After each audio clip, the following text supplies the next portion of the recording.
Hello and welcome to the Majlis, the podcast by Radio Free Europe, Radio Liberty, focusing on Central Asia. I'm Mohammed Tahir, your host here in Washington, D.C. It is almost a year since Shaukat Mirziyoev is in power in Uzbekistan. During this time, a number of steps were taken, which in response have created a level of good feelings among optimistic circles, but there were also arguments in favor of extreme caution. Now, 1 year on, where do we stand in terms of Mirziyoyev's positioning? Are things any clear about the future direction of the government? Do we know what his intentions are, where he is heading, and how do we see the future? This is our topic for today's Majlis.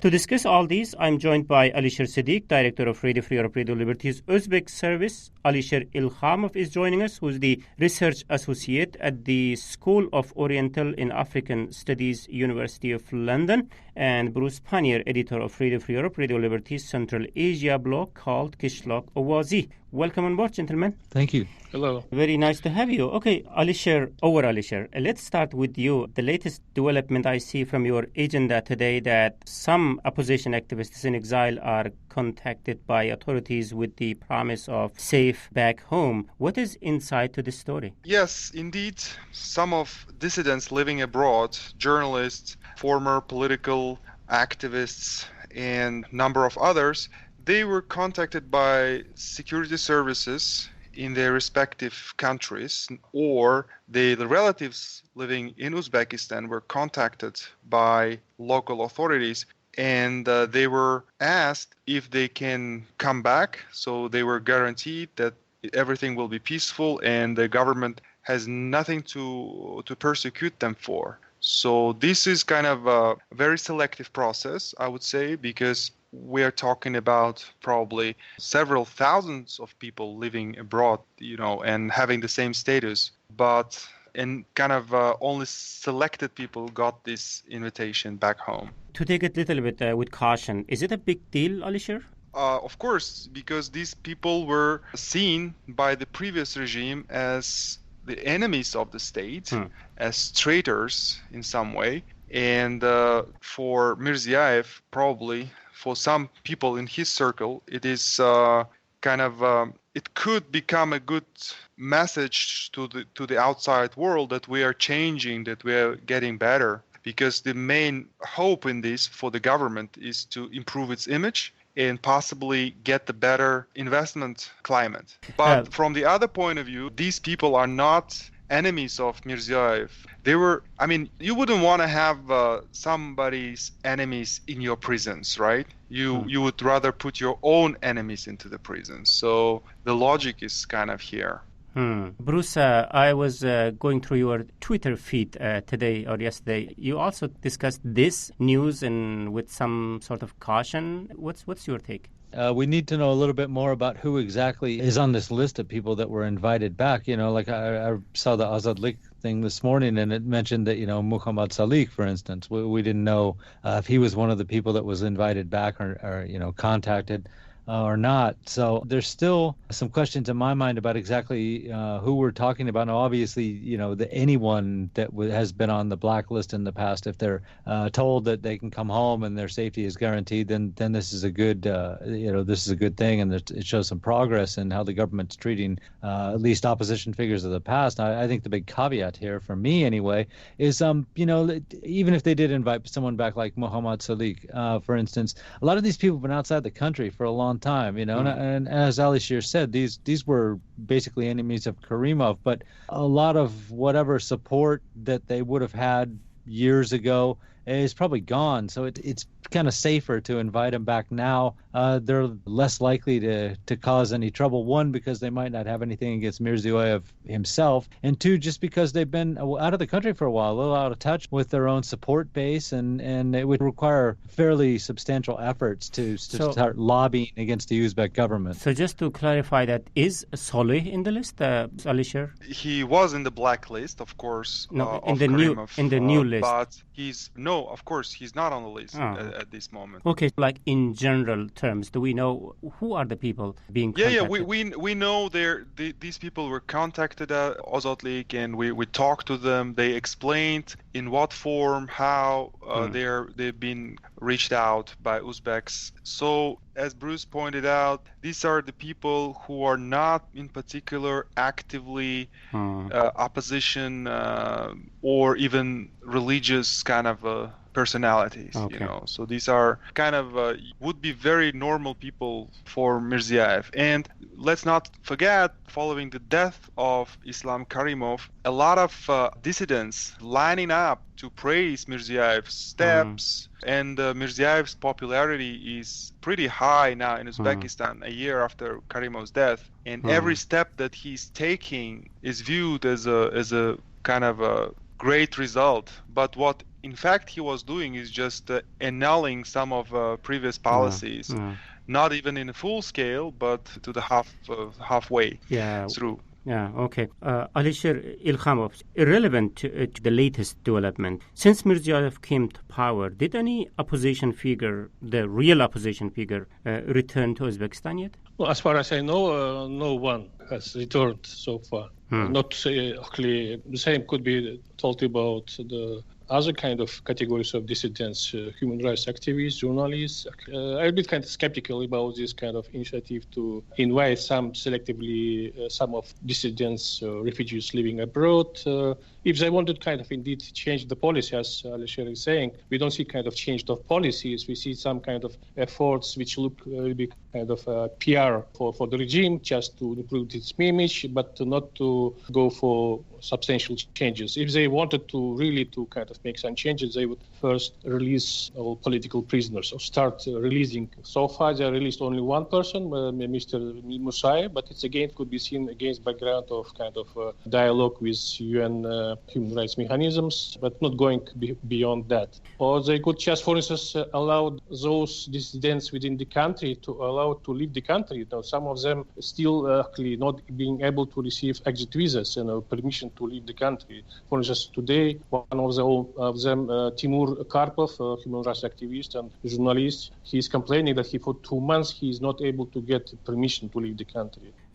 Talking about the opposition figures, some of them, as you said, were released inside the country, like human rights activists or journalists like Bekjanov, for example, a long-time prisoners in the country. And when you put these two together, like the latest development of contacting the exiled dissidents and release a few dissidents within the country, what does it say to you? First of all, most of them were kind of released at the beginning of this year, not lately. Only one person, Musayev, was released just several days ago. Only one person out of hundreds of thousands. But there are several other activists being released, isn't it? No, first of all, those who were released at the beginning of 2017, not recently, but at the beginning or at the end of last year, their prison terms were over. They just didn't extend the prison term. There was not even amnesty. Just to move on from this topic, Alisher Sadiq, I'm talking to you. On one hand, we see this list. Also, we see some dissidents being released from jail. But on the other hand, we see a situation of Gulnara. She's behind the bar, or maybe she's in the house arrest. And today I've seen some reports that crackdown going on to seize her properties in Moscow. What is that? How to understand why she's the target? Exactly, this is something very confusing situation, because on one hand we have Karimov, who is from according to them being immortalized in a form of monuments, statues, streets being named, and so on and so forth. And on the other hand, his daughter, who is directly the result of her father's policies. She was, according to all reports, accounts, she was acting as a patron for businesses. And businesses in Uzbekistan, they needed a patron because of a system built by her father, basically. So she's kind of became enemy to a big circle of very powerful personalities back then. So now that's kind of backfiring basically. We see that they don't want her to talk, basically, to express, because we don't know what they very cautious about what would she say in the trial if it's open, because even the current prime minister could be in some way mentioned in that trials. Okay, Bruce, I don't like to really dwell a lot about Gulnara, but just the final point. So how do you see the Gulnara story end? She's an easy target for the Uzbek government. I mean, she wasn't popular among the Uzbek people when she was free and roaming. She had her own television station and all kinds of things, and she was just constantly trying to get into the spotlight every chance she could. And so this is an easy one for the Uzbek government, because hardly anyone is on her side. Hardly anyone ever really was on her side, except for a few close associates. So it makes the government look like they're really doing something to clean up the mess that she created. In the meantime, of course, the Uzbek government stands to get back quite a nice amount of money here, I suppose, if they play their cards right. It's not just the property in Moscow; it's other assets that have been seized around the world. So we're talking about hundreds of millions of dollars that they could bring back to Uzbekistan, which would be welcomed by the government. So this was just an easy one for the Uzbek government to do, because she really doesn't have anyone on her side, and pretty much everyone's against her in Uzbekistan. Okay, so moving on from Gulnar, I guess the talking about the 1 year of Mirziyoev in power, I guess the cross-border activities were making headlines throughout the year. How big of deal this proved to be, Bruce? Well, I think you'd have to qualify this as the biggest success of the Mirziyoev administration so far. Relations with the neighbors are just improved immensely over what they were under Karimov. The Prime Minister Abdullah Aripov was just in Kyrgyzstan last week. These kind of meetings just didn't happen, when last year's Karimov was around. Mirziyoyev seems to get along with the Tajik president very well, which certainly wasn't true of Karimov. If you follow Uzbek news, even their own media, Gazeta.uz and Uz Daily and things like that, you see that there's constantly meetings for various trade questions, border questions going on with all the other Central Asian countries. Every month there's somebody meeting somebody else from one of the other countries to discuss some of this stuff. Yeah, but is it leading to something in practice? Well, it certainly engendered better feelings on the part of the neighbors. I think that they're breathing a lot easier because they think that Mirziyoyev is going to be someone that they can actually deal with. We don't have a lot of action, but we have a lot of promises, although I would point out that certainly the Kazakh government seems to think that their border with Uzbekistan is finally almost all demarcated. And according to reports coming from Kyrgyz media, their border is actually with Uzbekistan is being marked more and more. There's still about 200 kilometers of it that are in dispute, but that's a lot of progress over what it was. And I think one of the other big things we have to remember is that, in the past we used to hear a lot of reports come out from along the Uzbek-Kyrgyz border about shootings, smugglers that were shot, sometimes shootings between border guards. I haven't seen any of that in a few months now, which shows that tensions, I don't know, maybe they're not reporting it, but I can't believe that's true. So I got to believe that tensions have calmed a lot along the borders in the Fergana Valley, which is nothing but good news for regional relations and for the people living in those areas. And also these days there is no tension on the other side of the border, like in Kyrgyzstan too. Like we have not seen any incident like the ones we have seen in Osh in the past. But moving on, Alisher Sadiq, economy was another front, especially when remittances were declining from Russia. Did this improve in any way? Are the people any better off today? Mirziyoyev is kind of learning, trying, and unfortunately in economy experimenting on population merely. It's still authoritarian state. It's still one person's decision on economic policy. Yeah. So he started with the chicken and the eggs and the lemon gardens. Then he moved on to some exotic trees like olives. That were all set during the first weeks and months after he came to power. On economic level, the government started exercising the idea that everybody can become a businessman. So if we give people a small credits, they will start launching their own firms and their own enterprises, which didn't happen, but on the other side dried out all the resources, like currency resources. Banks are empty now. We're talking to bank officials. They say we are empty. We don't have money for anything. Yeah. In Karimov time, it was very difficult to get anything, to make anything. But now banks are empty. They cannot lend money to purchase cars for not in that amount anymore. We'll see. This is the most controversial part of his economic reforms. Then a lot of promises of investments, from Turkey. They claim to have a lot of promises. Nothing came. We don't see anything. We don't see Turkish companies coming and starting ventures. The same goes to China, to other countries. We just don't see, kind of businessmen coming in a big amount. On Russian part, yes, there were a number of projects, but these projects, majority of them were already worked out during Karimov's tenure.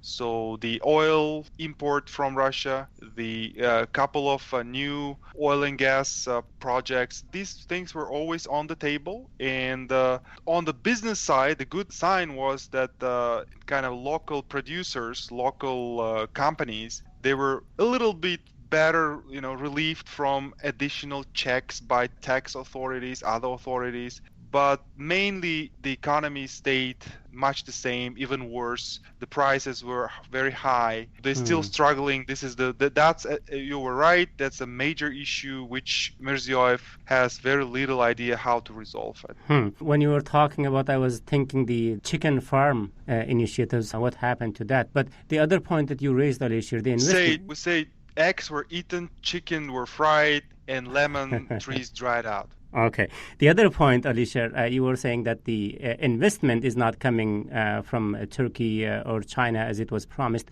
And usually when country little bit opens up, investors rush towards it. But so what is stopping the Turkish or the Chinese investors coming to Uzbekistan? The major element is investors look into the plight of business already working in Uzbekistan. So local businessmen, the direct investments, those investors, they talk to whom? To businessmen on the ground. And when they say it's not good here, guys, nobody's coming. Like, it's a very painful legacy of Karimov, which will take years to recover from.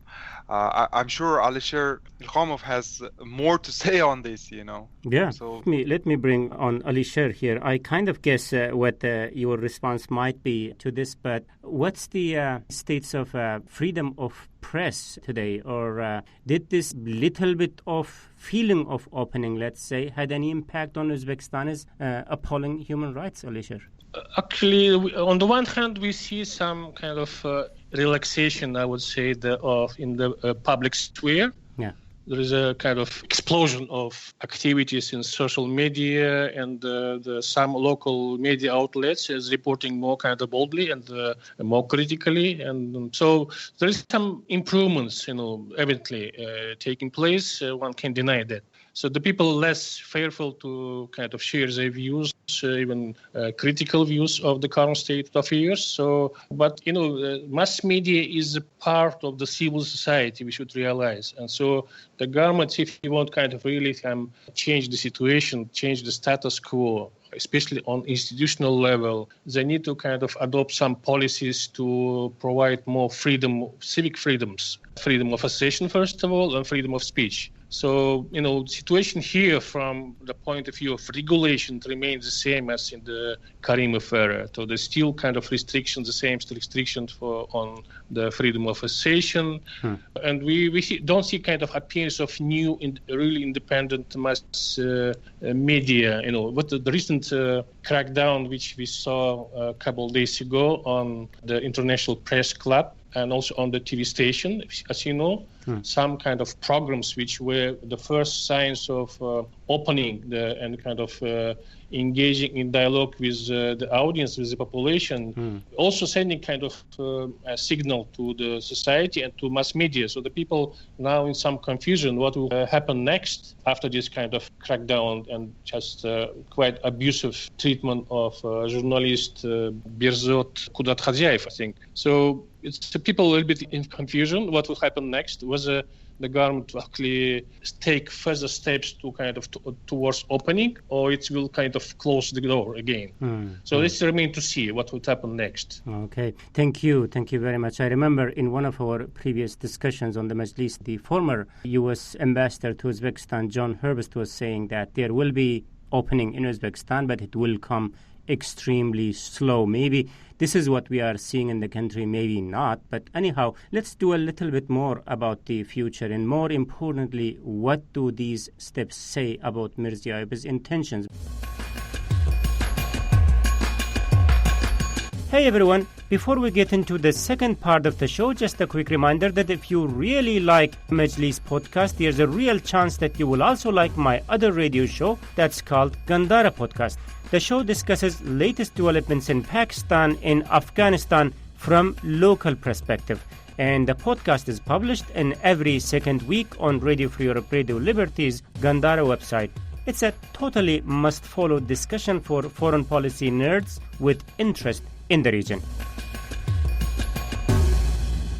First, let me recap the debate that today on the Majlis, Radio Free Europe, Radio Liberty Central Asia podcast, we are discussing Mirziyoyev's 1 year in power in Uzbekistan. Joining me in the discussion are Alisher Siddiq, Director of Radio Free Europe, Radio Liberty's Uzbek service, Alisher Ilkhamov, Research Associate at the School of Oriental and African Studies, University of London, Bruce Pannier, Editor of Radio Free Europe, Radio Liberty's Central Asia blog called Kishlak Awazi.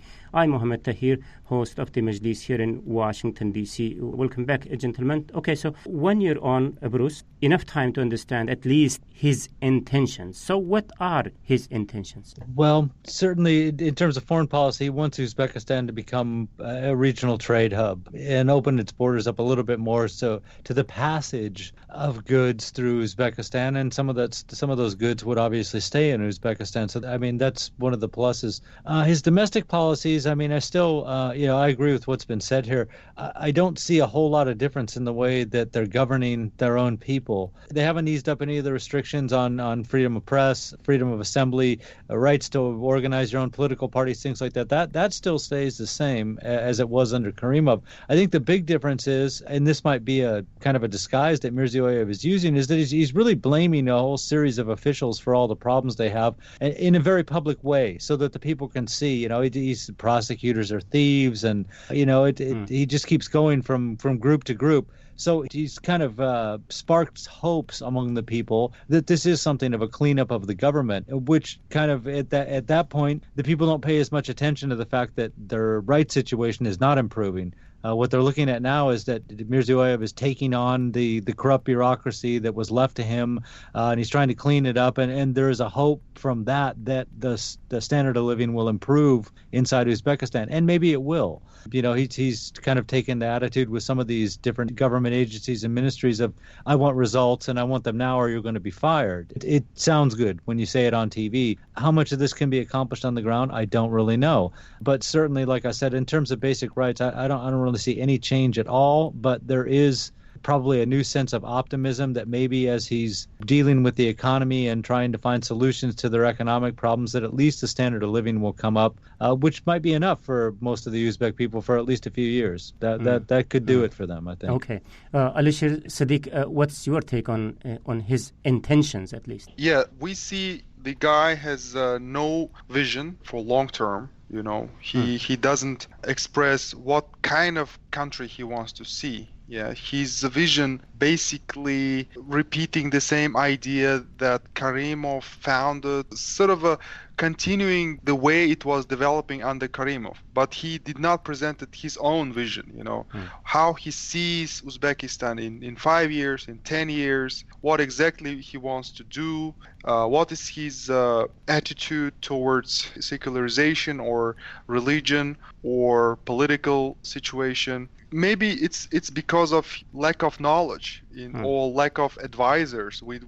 I'm not very much sure. But seems like he's just first year enjoying the power, right? He has been extremely dynamic, traveling on helicopters from one region to another, which under Karimov was not the case. Wherever he was traveling, people were forced to clean streets, clean rubbish.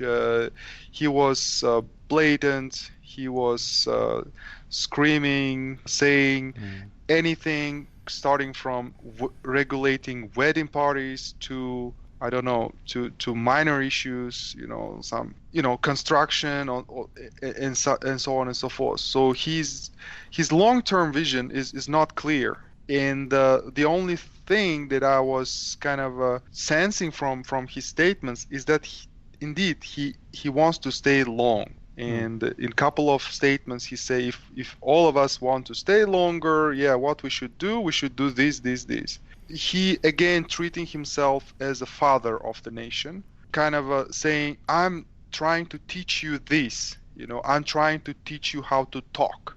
He said it as if he was taught how to talk. Under Karimov, he was almost kind of dozen of years under Karimov. He was never shown on television himself. He was not a public politician. And in 1 year, he is in a position to teach others to become public politicians. He never expressed his opinion regarding reforms of the security services, primarily National Security Service. That was the wall for him that he couldn't even enter. Maybe there were something going on under carpet, which is hidden from the public, but he never expressed anything in this regard. He was making very clumsy statements, like stuff like, I hate prosecutors. So he said it. And the music he likes, he said that the poets, the writers should write 2 books a year, that's and they can do it. The TV was with him, showing him from different angles, making him like someone who is have more like human face. He has family, wife was there. His first year in power was a bit of learning and experimenting. And the main thing on economy, I forgot to mention that the whole year attempt to move to free currency is still ongoing, and we don't know how it will work out. Whether it will become a whole disaster or it will be a big success. This is another big puzzle for me for the next year. Okay, let's take briefly, Alisher Ilham, your point. So do you agree what has been said about the question on his possible intentions? Action is aside, but at least the intentions. His intention is clear to change the status quo, to improve the situation in the country, especially economically. But I agree with Alisher, it doesn't look to have a clear agenda, what kind of agenda he's pursuing. It's at least unclear to us. And one of the reasons is that he's the only person who's speaking about reforms on the top level. Actually, we don't know who's in his team and whether he's attracted any kind of people to his, for instance, from the abroad. There is a big number of Uzbeks working and living outside of the country, has good experience working with international institutions, and also including in the economic and financial sector.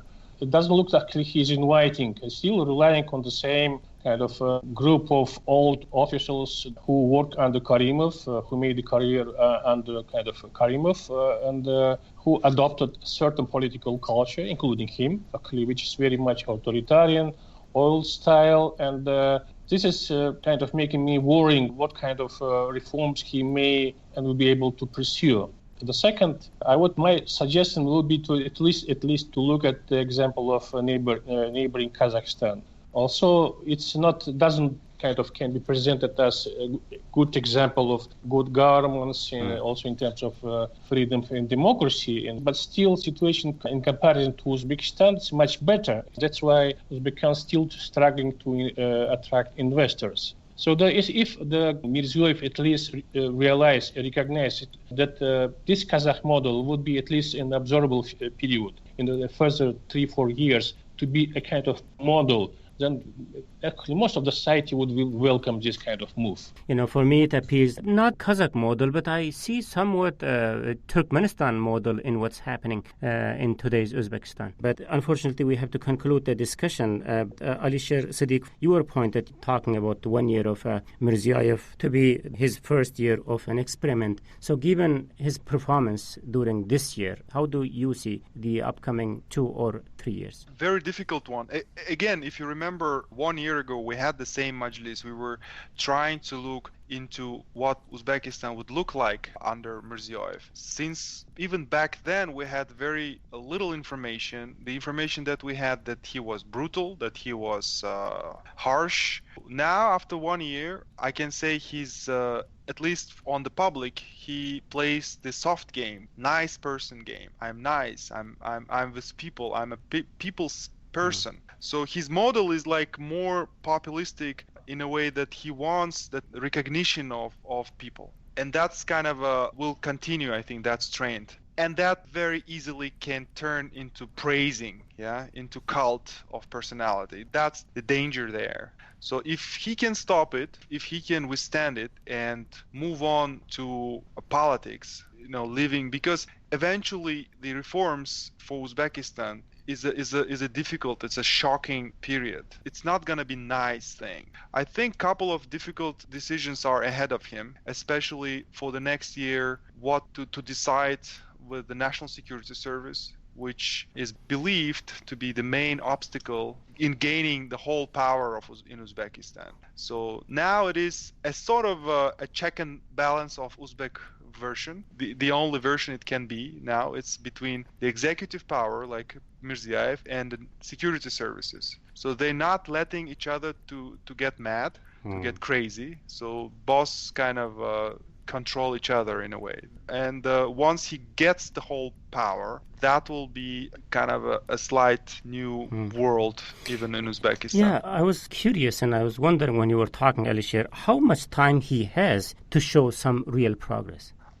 It depends. Progress in economy takes much longer, of course, because investors are not rushing into Uzbekistan. It's gonna be very tough. Political progress can be made overnight.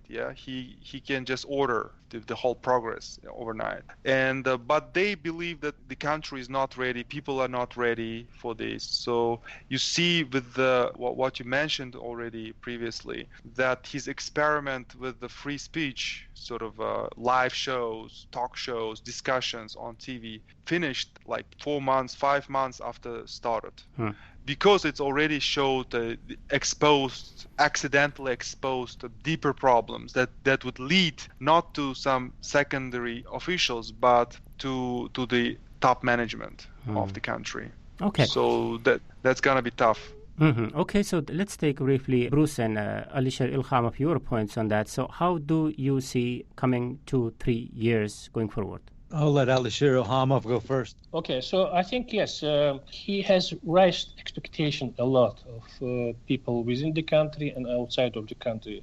This is, on the one hand, I think a positive side, actually, because at the beginning, kind of, he was assuming the power. Actually, probably nobody was expecting this kind of opening this space for debates, for discussions, relaxation of public sphere, which is good, actually, developments, I think, so far. Of course, it's far from being enough, but the expectations have risen enormously. Even me, actually, despite being very much skeptical about the overall course and also the specific kind of areas of performance, I have some expectations, I have some hopes. We see some very minor improvements, which were not predicted and even foreseen last year. But this is high expectations also kind of bear some risks even for Mirziyoev himself. If he doesn't realize those and meet those expectations in close future, I mean, the higher expectations, the shorter period would people accept for kind of seeing the results of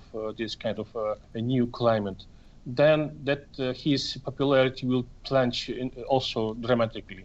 And that actually, in that case, he will hardly be able to rely on this kind of mass and popular support. So now he has good momentum for kind of pursuing the agenda of reforms. He has some kind of popular support, some popularity. If he uses kind of this political capital kind of wisely, he may succeed, But the problem is that actually he's, as we said, he's moving very slow. We don't see agenda, we don't see a program, we don't see people behind him who are working for him, who is in his team. I see the high risk for him within kind of this maybe 2-3 years period, and after which will be kind of a huge confusion and the frustration. We will see if he doesn't use effectively this momentum. Okay, Bruce? Can I add something here very quickly? Because I was trying to summarize my opinions, what changed actually under Mirziyoev. In one word, under Karimov, the situation was kind of steadily bad, right? Like nothing was happening. Under Mirziyoev, the situation got some dynamic improvement. Like minor things, yes, everything is minor. But the only thing that it showed, the whole exercise, that just a change of power is already a positive thing. It doesn't matter whether it's Mirziyoev, whether it's Azimov or Safoyev, whoever would come after Karimov. And if it happens from time to time, regularly, every 8 years at least, that's gonna be good. I mean, every 5 years is better. Every 8 years is okay. Every 20 years is very bad. Okay, I see some question marks about the political thinking of Mirziyoev there. Bruce, briefly, please, your prognosis about the future. First thing I would say is that there are a lot of limitations on what he can do. Now, he's only been in power for a year. He's trying to change a system that was created over 25 years. Obviously, he's got his own personal interests at work here, too. You have to be careful how quickly you lift the lid on some of these things, or it can get away from you fairly quickly. The economy is something that he really has to concentrate on, because that's how he's going to endear himself to the people. And he, as I said, he's limited in what he can do. We've mentioned, Chinese investment, but the fact is that China has probably invested as much money in Uzbekistan as it's going to. It's invested in pretty much all the projects that are of interest to China. So you can almost forget about any more Chinese money. Not any substantial amount will come there. Can he get Turkey to come in and help out? That's a big question. Can he get the West to come in and help out? He's going to have to give something back in return, and we have no idea what that is. So he's got quite a battle. It's not entirely up to him. Now, the one thing that we haven't mentioned too much is what happens if there's a security problem, because that will derail any plans or any possibility of reform in the country. There have been attacks in Uzbekistan in the past. We've seen them in 1999, the bombings in 2004, Bukhara, Tashkent. So if something like that happens, then of course all bets are off, and we go right back to the hardcore iron fist system of Karimov. But if that doesn't happen, he's still got a lot of challenges in front of him. I would think that, as Alisher Sadiq said, that the people are probably going to be patient. He probably has more than just 2 or 3 years to get this resolved. If he can show even slight progress, I think the feeling of optimism many people in Uzbekistan have that the future might be better will probably last for a while, as long as he can show incremental progress over the course of the coming months. Okay. Thank you very much, Bruce Pannier, editor of Radio Free Europe, Radio Liberty's Central Asia blog, Kishlok Ovozi. Also, big thanks goes to Alisher Sadiq, director of Radio Free Europe, Radio Liberty's Uzbek service, and Alisher Ilhamov, research associate at the School of Oriental and African Studies, University of London, for your time in Thoughts Today. Thank you. And this is it from me, Mohammed Tahir, host of the Majlis, Radio Free Europe, Radio Liberty Central Asia podcast. Until next week, bye-bye.